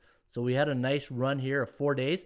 Now, knowing that you had a reversal right here, do you scale back your bets? You say, okay, here, 4-2, we hit 67%. I got a feeling this could be an underdog night, and I do like this underdog. Maybe I go 5 units. Or do you progress up? Maybe I go 1 unit, and then if I win, then, I go 2 units. But the thing is, how do you predict these streaks, right? You got to look at the history, and you got to find some type of trend or pattern. And then, for me personally, what I look for is perfect nights. Anytime you see like a perfect night of, see this, 6-0, then you got a 6-3. But that didn't work out right there pretty good, right? Let me see if we have any perfect nights. 5-0, here's another one, 8-2. So this here was a perfect night, and then we had a good night the following day. So anytime a favorite under comes off a big night, like 9-1, 9-0, then you want to look at the other side, right? All right, let me see here. You have to lose to appreciate winning. That's the only positive thing about losing. It makes you grateful when you win. Absolutely. That's a good comment right there. You have to lose to appreciate winning. Absolutely. I remember coaching football teams, and I've coached 20 some years football, and I've probably had 2 losing seasons, but they were the best seasons because I went. You always do self-evaluation, and you say, okay, what happened here this season? Why did we lose? Where were the breakdowns, and how do we get better? And that's exactly the mindset you got to have as a winner, and finding winners, right? The title of this podcast is Finding Winners. And, Dan here, Dank Dabko, made a great, that's a good comment right there. You have to lose to appreciate winning. And winning, I tell you, it's the best feeling in the world. It's, besides, probably the birth of your first child or your, getting married. But winning is very contagious. And once you start winning, you just want more of it, right? Like I remember one of and I always refer to football because that's a big part of my life. And I always tell other coaches, when you win a championship, it validates every decision you made that year in football. In week 2, we scaled down practice. We went from 3 to 2 because I felt the team was getting tired. We cut our playbook in half. You make things as a coach or head coach, and people doubt you, and you say, I don't know if we want to do that, right? But then when you win and you win the championship, it validates everything, all the decisions you've made. And I always say the best feeling after winning a championship is the next 24 hours because you feel like you're on a cloud. And that's the way you should feel when you're in sports betting, right? If you're coming off a big win, I always say take a 24-hour rule. Take the 24 hours off. Don't bet it back the next day. Enjoy the wins, right? Because you never know when they're going to come. That's the only positive thing about losing. It makes you grateful when you win. Yeah, savor the wins. Savor those wins. All right, somebody asked me about horse racing. All right, horse racing. Yeah, today's free track is Churchill Downs. Churchill Downs, if you guys want free horse racing today, Churchill Downs is the free tip sheet. And there's my guy, Luis Saez, in race number 1 today at Churchill Downs. $52,000 claiming race, 12:45 post time, 116 miles on the dirt. Solomonic is Luis Saez, is the number 1 horse today at Churchill Downs. Then the number 3, Colonel's Dark Temper with CJ Hernandez, and Kadesh with, I think that's John Talamo here on the number 2 horse, Kadesh. 5-1 morning line. And the Joker's Wild today at Churchill Downs, the number 4 horse, Mississippi.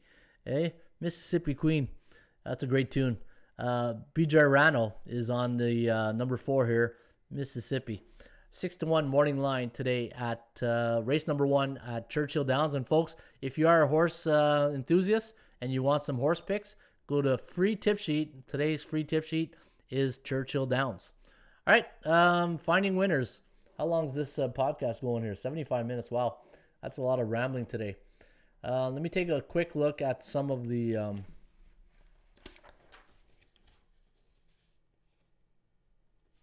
let's do some NBA. All right, let's take a look at the NBA. All right, let's do that Portland game. That Portland game is interesting. I want to take a look at some of the situational stuff. NBA teams. So let's do this. NBA favorites. NBA favorites coming off a 5-game losing streak.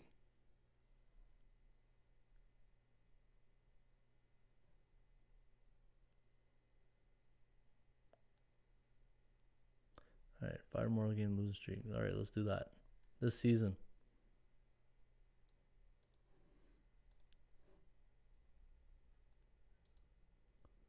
Six and 12 against the number, not good. Yeah, Portland's from a situational handicapping point of view, like the percentage play, doesn't look good for Portland here. 6 and 12 against the number, 7-11 to the under, 8 and 10 straight up. Let me see. Let me grab their Portland.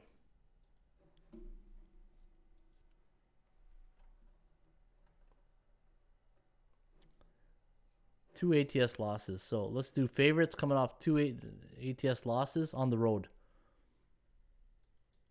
So let's do away favorites coming off 2 ATS losses. 20 and 17. And let's say the last game went under the total, coming off an under.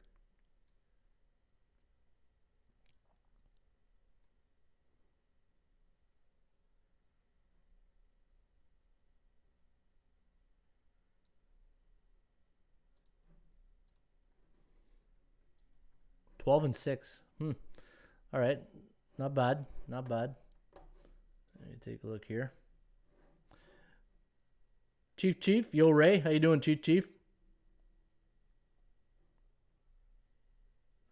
Yep. Rashad says, joy wouldn't feel so good if it wasn't for pain. 50 cents said it. Yeah, absolutely. Yeah, it's, the law of average, right? What goes up must come down, and you got to experience both to really appreciate both.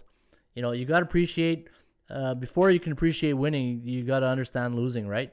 And if you don't, when you lose, if you don't really react on it, and you just, I always say, if you tolerate it, what's that saying I have? If you accept it, you tolerate it, right? Or you tolerate it, you accept it. And if you tolerate losing, that means you accept losing. And it's just, people, always go back to the Urban Meyer book where he talks about the 10-80-10 rule, right? Urban Meyer says in his book, any type of football team that he coached, he looks at the 10-80-10 rule. He says 10% of the players are your high achievers, your alphas. Those, you don't have to motivate those guys. 80% of your players are your regular Joes, just happy to be here, just want to be part of the team. And then your other 10% are you disinterested, right? And just don't care, don't really want to be here, 10%. And the less time you focus on that 10%, and you focus on getting as many 80%ers into the 10% club, that's how you will find success, and that's how you build chemistry with your teams, right? A little Urban Meyer quote right there. Always like that. All right, so let's take a look at, let me see here, Portland Pacers. Pacers coming off 3 straight up wins. Let me see here. Home underdogs coming off three straight up wins this season. 3-game win streak. And last game went over. So let's check that out. So home underdogs coming off, oh wow, look at that. 0 and 6.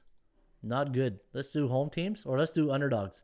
So underdogs coming off a 3-game win streak and coming off 1 over. Let's see what happens here. 2 and 11 straight up. Not good. 5 and 8 against the number. All right, so Dank Dabko says, over-under Islanders Capitals. What do you guys think? All right, let me take a look at the starting goalies. Let's take a look here. Now, Ovechkin, I don't know if Ovechkin's going to be in the lineup tonight. Obviously, Ovechkin's a big it's a big deal because he's the one-timer guy in the power play, right? You watch a Washington Capital game, they love to go to Ovechkin on the one-timer. He's got probably the best one-timer in the league, right? Washington, so Vanchek against Varlamov. Who was in nets last time? Was it Sorokin or Varlamov for the Islanders? That's a big deal. Let me see here. Tuesday game is still up in the air. So, yeah, so big deal. You know, we talked about Washington. A lot of games have gone over the total. My first instinct would be over because, you know, Washington's like, what, 7-1 as a favorite to the over in the month of April. And, you know, what's their position in the standings? Let me check out their standings. Like, this is the fun part of the year, right? When you look at the standings, everybody's jockeying to win the division, right? Washington right now, you know, 1 point behind Pittsburgh. Islanders still 4 points. You know, this is a big game for Washington, and yeah, I probably have to lean to the over. And let me see here. Let me go to Raymond Report. Let me bring out my. If there's any games you guys want me to, if you guys just want to post in the chat what game to look at, I'll look at it. So let me take a look at Washington. Let me take a look at Washington, the Islanders. All right, so minus wow, the lines of minus is 111. That's surprising. I thought it'd be a little bit higher. I thought it'd be like 135. I thought, let me see, 178 was 178 was our value index. 148. Let me see, 34% chance of winning compared to 53 on the percentage play. Washington at home this year against A-type teams, 3-1. The Islanders 0-5 on the road against A-type teams. So Washington looks like a very solid play here. 14-8 on the season. The Islanders got a losing road record. So, but they do have a nice record in Washington, 7-3 and 5-5 against the number. All right. Let me take it. How you doing, Sammy? There's Sam Plasta. All right, so Rashad wants me to look at Nashville. Are you talking about Nashville and let me see here, Nashville, Florida? My first instinct is I do like Florida. I'll do Brewers, Marlins in a second. All right, so Florida minus 120. Minus 140 was my line. And 5-5. They're coming off a 2-goal loss? 3-goal loss, last night. They're 6-4 in Nashville in the last 10. Starting goaltenders tonight, probably UC Saros and Bobrovsky maybe, right? Let me take a look here. Florida. Oh, Spencer Knight and Pekka Rinne. Those are the probables tonight. Interesting. That's interesting right there. Florida, Nashville. Let me see. Nashville 2-6 against A-type teams, and Florida 0-1. Let me see what Florida is after a loss on the road. 7-4. Third game in 4 nights for Florida. They're 3-5. I'm not going to touch this game. I'm not touching this game tonight. Goaltending situation. We don't know if it's Rinne or Saros. They're 1-4 at home against Florida, beating them last night. And with Florida playing 3 and 4 nights, I don't like that. Little spaghetti legs going. And NHL road teams this year playing 3 games in 4 nights, 87 and 123. All right, don't like that one. Brewers, Maryland. All right, let's take a look at the Brewers and Maryland. Again, if there's any games you guys want me to handicap, just post it in the chat and I'll look at it. Brewers, Maryland. So big win last night for the Marlins. Let me check out the starting pitchers.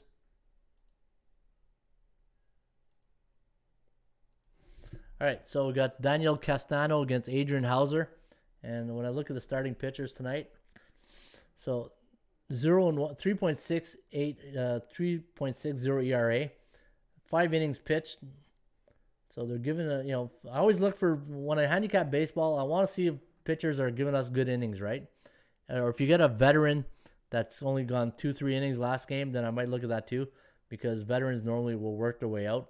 Hauser only, giving us 5 innings. So I don't think the starting pitching will be a factor here tonight between these two teams. Might come down to middle relief and the hitting, right?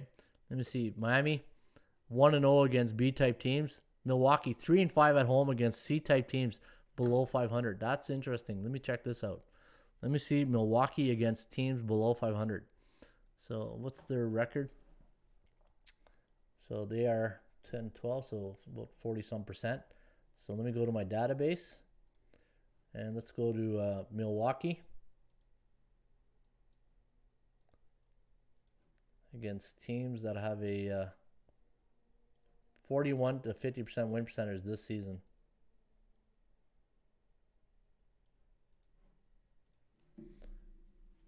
Three and 1-2 to the over. Interesting. Maybe the over, right?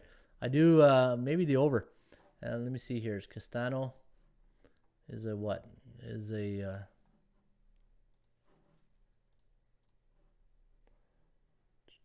lefty.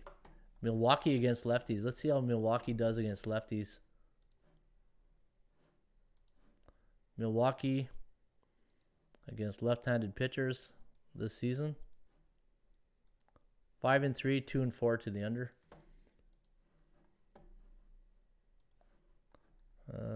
Let's see how Milwaukee does after a loss. Milwaukee 4-6 at home, 5-3-2. Marlins 6-5 on the road. Marlins are 6-5, and they are 6-5 as a road underdog. They've never been a favorite on the road yet this season. 2-4 off a win though. That's something to be watch. Second game of a series, they're 2-1 on the second game of a series. Milwaukee 4-1 coming off a loss, 2-1 as a home favorite. 2-4 night games, and versus left-handed pitchers 2-2 at home, and coming off a lefty 0-3 coming off a left-handed pitchers. I think Miami's the play here. I think Miami's the play. Any thoughts on Dallas Golden State over? Dallas Golden State over. Dallas and Golden State over.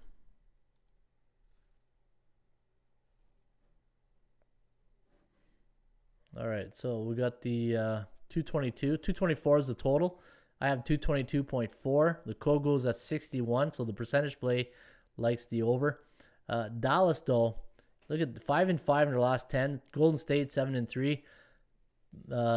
Mavericks 7-0 against straight up against B-type teams, and 6-1 against the numbers. So Dallas on the point spread looks pretty good, but they're only 3-7 against Golden State, and the Warriors 2-8, 7-3 to the over in the last 10 head-to-head meetings.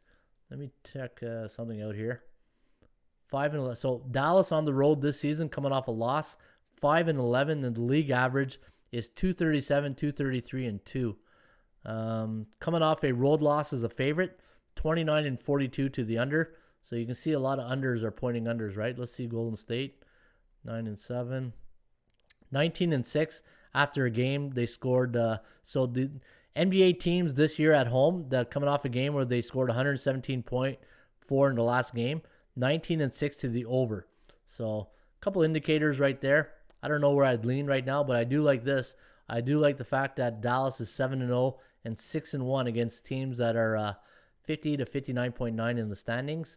But Dallas on the road, 17-13, and Golden State at home, 19-10. Golden State playing better at home, but I really don't have an opinion on the total. All right, let me see here. Who else I got? Tampa Bay, Chicago, over/under thoughts. Tampa Bay. At first I was thinking over in that game. Let me take a look here. Who's the starting goalies tonight? Let me open up my my goalie site.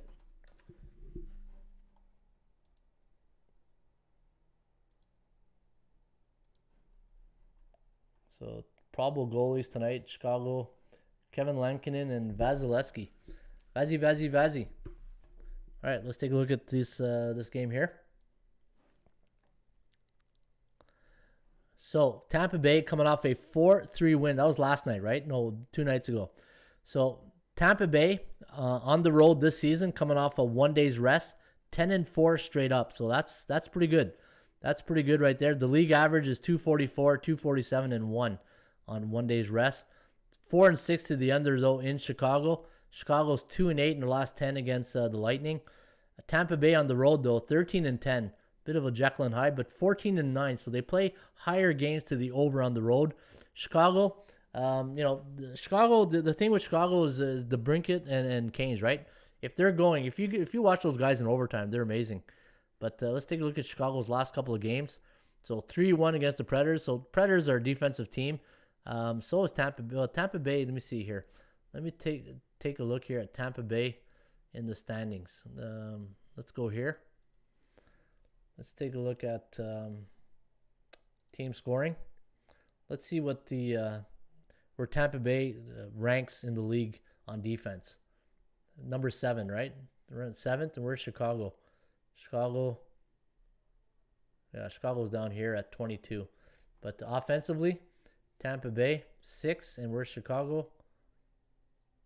Actually, you know what? Let me do this game matchup. All right, Tampa Bay. Ranked 6th, Chicago 19th in the league on offense. 2.81 goals against, 3.15 goals against. Chicago against A-type teams. Let me see what they are against A-type teams at home. 5-4, 5-4-1, and 4 Tampa Bay, 8-4. Yeah, you know what? Things are pointing over. Let me see the last couple of games. 4-3, 3-1, 4-1. So percentage play. Let me see the Kogo. Kogo's at what here? 49 is good. You know what? Over. I think the over is where I'd go in that game. Yankees Orioles. All right, let's take a look at the Yankees and Orioles. Yankees against the Baltimore Orioles. All right, starting pitchers. So we do have Corey Kluber, 5.4 ERA. But the thing with Kluber, he can't even get to the 5th inning. In all of his starts this year, 4 innings, 2.1, 4.0 ERA of 5.4.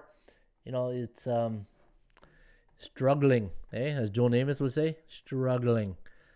Bruce Zimmerman going for the Orioles. Let me see. 4.57 ERA, 1-2 on the season, WHIP of 1.3. Zimmerman is 6 innings, 5 innings. 4.2 innings against Miami, 6 hits, 3 runs. The thing with you are what your Bill Parcells. I always go to the Bill Parcells quote. You are what your record says you are, right? And the New York Yankees right now are just not a very good baseball team. 9-13 on the year, 8-14 to the under, 5-6. Baltimore 3-8 at home. Baltimore plays better on the road. And let me see here as a home. What's the line on this game? 172. That's a lot. There's no way I would recommend laying 172 on the Yankees, right? And that's why I don't bet on C-type teams. Imagine betting on the Yankees at 172 and they're losing with a losing record, right? It's just, how do you trust that? Again, this is where I go back to. Are you an action investor or you're a sports investor? Action investor are going to bet the Yankees. The real bettors will not bet Yankees. There's just not a good. It's timing. Right now, their market value is just not there. 1-3 after a loss on the road as a favorite. 3-5 after 3-5 coming off a loss. 1-3 coming off a road loss as a favorite. Yeah, the Yankees are a mess. And Baltimore, well, coming off game 2 of a series, 0-4 at home, coming off a night game, 1-6. I think the total is where you want to look in this one. I think the total is any home underdogs this year coming off a win as a home underdog, 16, 27, and 3 to the under. So I thought I had a good stat. Let me see. When I did the super stat, Yankees as a favorite. Remember I did the smart database? Let me see what the Yankees are as a favorite. So let me go to MLB. Let's go favorites since April.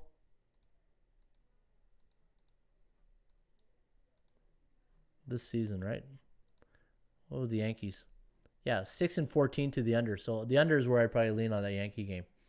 All right, took the over. Cardinals, Reds. Cardinals and Reds, St. Louis.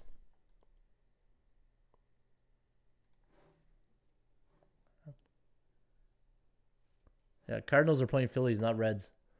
I don't know what you, Rashad, which Cardinals, Reds? I don't know. I don't understand what you're trying to say there. I'm on the Orioles again today. Aldo Valley. Yep, I agree with Dank. Awesome, thanks. Diamondbacks, Padres seems like an interesting too. I took the under.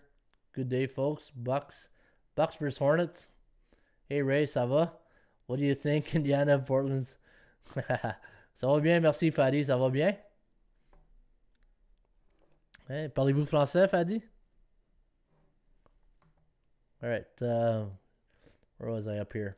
Diamondbacks, Padres, Arizona. All right, let's take a look. Yeah, I don't know what you mean by this one here. Arizona, you know what? Arizona's been a nice, and tonight you're getting a San Diego team off an emotional win in the last game, but they had 1 day's rest, so it's unfortunate it wasn't like a back-to-back game like a Monday from that Sunday night win, because I think there'd be a great go against the Padres. Chris Paddock going today against Merrill Kelly. Now, Merrill Kelly, if you've been following Merrill Kelly the last couple of years, let me go to my other database. So Merrill Kelly has been a pretty good, in fact, let me bring up this. Let me go to my other database. Merrill Kelly's been a good unders pitcher. If you go to regular database, let's go to baseball. Let's go to pitchers. Let's go to Merrill Kelly.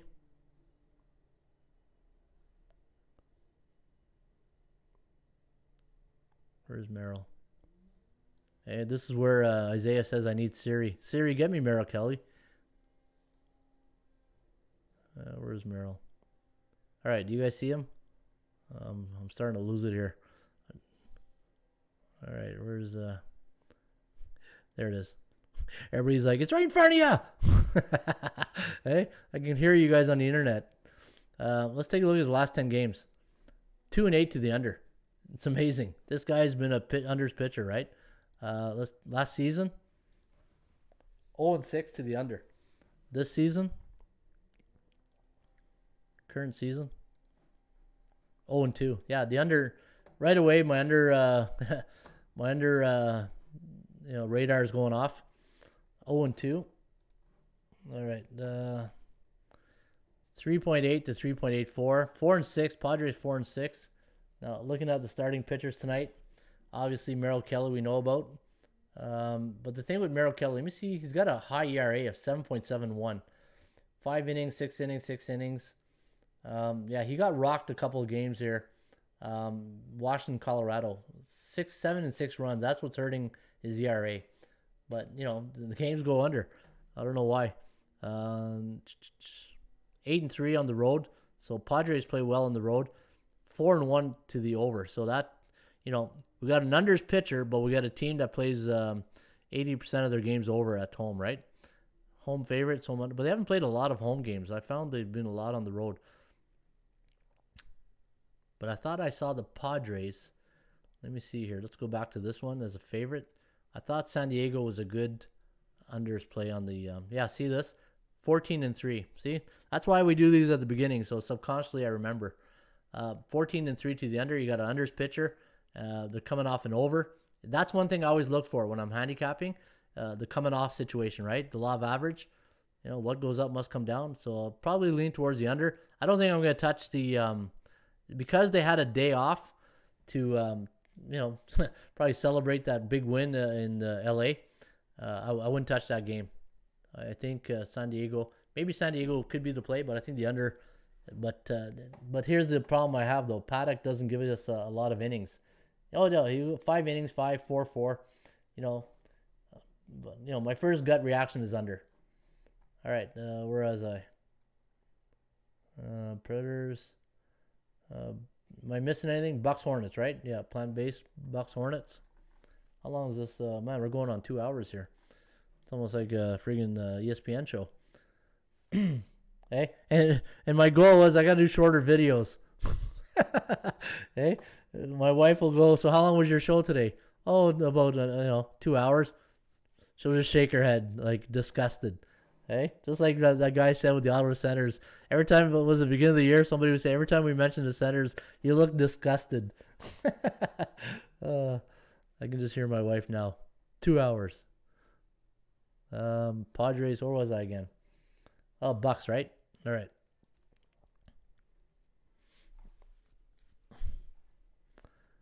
But hey, time flies when you're having fun, right? You guys having fun, enjoying your coffee? This is the morning show. This is where finding winners, right? Like Dank says, you gotta enjoy it. You gotta understand losing before you start winning. 122 to 107, Charlotte. Now Charlotte is 30-30 on the season. 10 and 18 at home to the under. Milwaukee 17-13. In their last 10 games, 5-5 at Charlotte, 3-7 against the point spread. So they don't have a good point spread record the last 10 in Charlotte. Charlotte 8-2.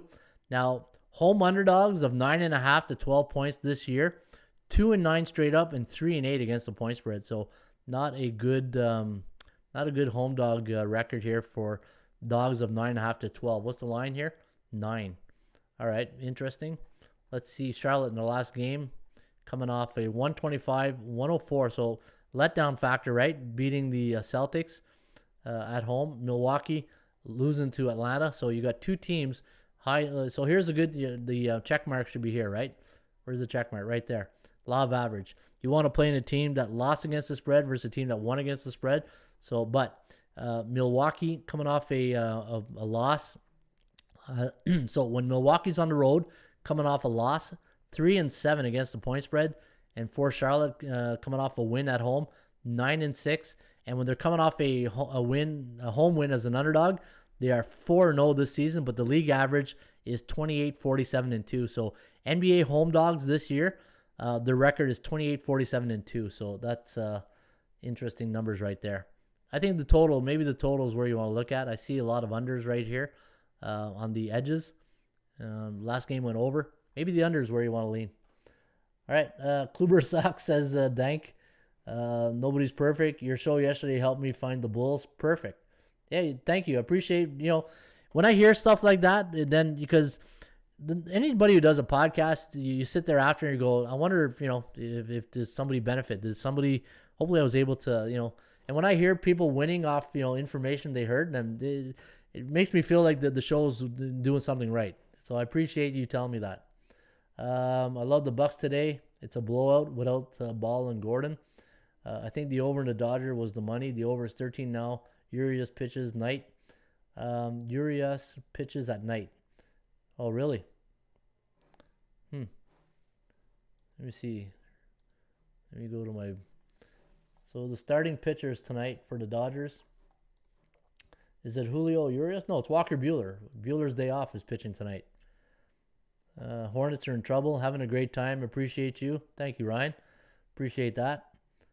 Milwaukee are big dogs in the East. So I love the Bucks. Any other games you guys want me to cap here? Just post the games you want me to look at. NBA, MLB, NHL. I'll bring it up. In fact, you know what? Let me take a look at the that Boston-Pittsburgh game. That's probably the game I'm going to watch tonight. I don't know if I'll bet it, but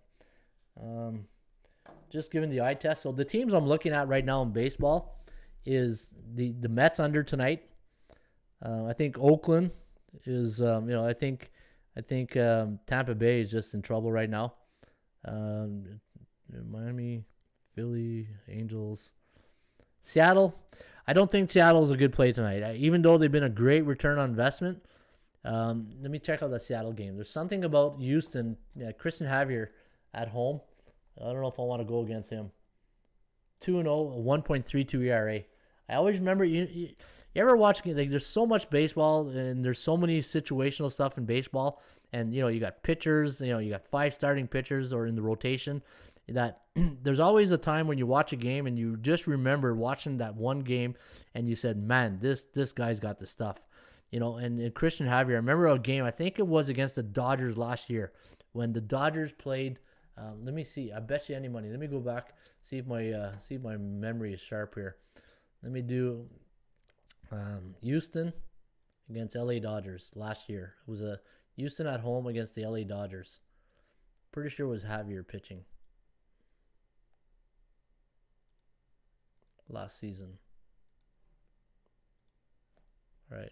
Yeah, this game here. It was a 2-4. Oh, it was a 4-2. Okay. Oh, that's right.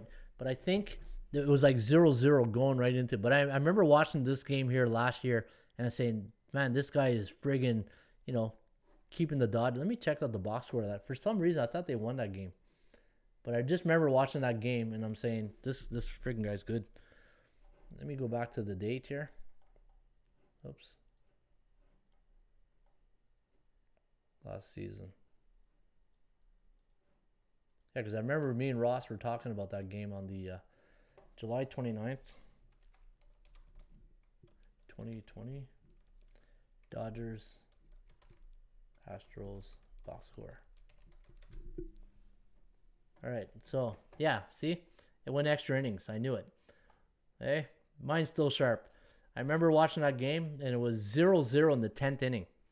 0-0, and then the Dodgers won 4-2. But I remember watching that game and saying, taking away that this kid is friggin' good. It's like Sixto Sanchez, right? When you watch Sixto Sanchez last year play for the Marlins, you know his nasty stuff. Hey, he's got some nasty stuff. That was let me see here. Brewers win Islanders. That was last night. I won Dodgers game last year. Yeah, that was the Dodgers won. But it went to extra innings, right? But I remember I just remember Javier just pitching his friggin' butt off. And it's too bad. When you see a pitcher go like, having a great game and it's 0-0, you feel bad for him. It's like, man, he's having a great game. He's pitching his rear off and he's not even going to get a decision. It sucks. All right. Did I miss any games? Bruins, Pens. All right. Walker, Bueller is lights out. Okay, let me go back here. Walker, Blue Jackets, Red Wings. Blue Jacket. You know what? Detroit. I think Detroit. There's no way I'm backing up. Bruins, Pens. So the Bruins and the Pens. Boston. I don't think they have it this year. When a team struggles all year and they're up and down, there's no consistency with the Bruins, right? Pittsburgh, they started slow, but they're being more consistent of late. I think Pittsburgh is still the play here. It's at Pittsburgh. 5-2 against B-type teams. But let me see the Bruins after a loss on the road. 5-5. See, that's what I mean. They're so inconsistent. Like 5-5. Like they're not streaky. It's just, there's something with this Boston team this year. Maybe losing Chara. When you lose your captain and you lose the identity of, and a guy like Chara makes everybody 6'4" on the ice, right?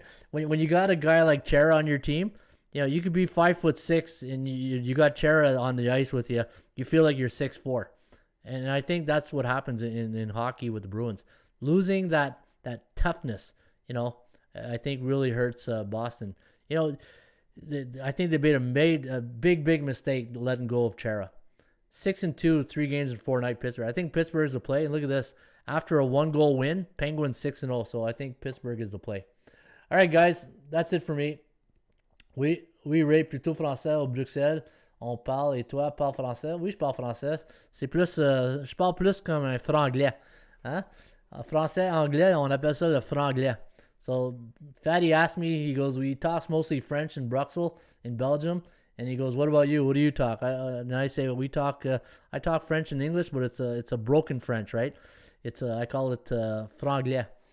But yeah, I'm bilingual. Islanders, Caps. Yeah, over. I'm going to take the over in that one. Is there an edge towards under? Is there an edge towards the under Boston? Yeah, you know what? I think the total in that game should be 5. I know it's 5.5, but I think that total should be 5. All right, guys, that's it for me. It's 11:30. Man, I feel like I've been just babbling on here for 2 hours today, but it was good. You know what? It was a good session. It was good. Hopefully, you guys were able to get some information for tonight. I'll be back tomorrow with finding winners, and I'll be back. Hopefully, you know what? I don't know. It might be a little later tomorrow. I think tomorrow might be 11 o'clock start. Yeah, I got some things to do in the morning, but I'll be back. Hey, like Arnold Schwarzenegger would say, I'll be back. I'll be back tomorrow. All right, folks, don't forget, make your plays at Streakcatcher. Hey, Eddie. Eddie always wants me to remind you guys to make his picks at Streakcatcher, right? Eddie's the leader right now. Look at Eddie. Excuse me. What is it with this friggin' show? Every time I get the show, I start burping out of the blue. Eddie's, let me see. What did Eddie have last night? No, you know what? Jay Stelmar is on an 8-game win streak. Jay Stelmar, 8-game win streak. And Firelink. There's Firelink. Firelink is what? He was fourth best streak catcher. So Firelink, who does Firelink have tonight? He's got Cleveland.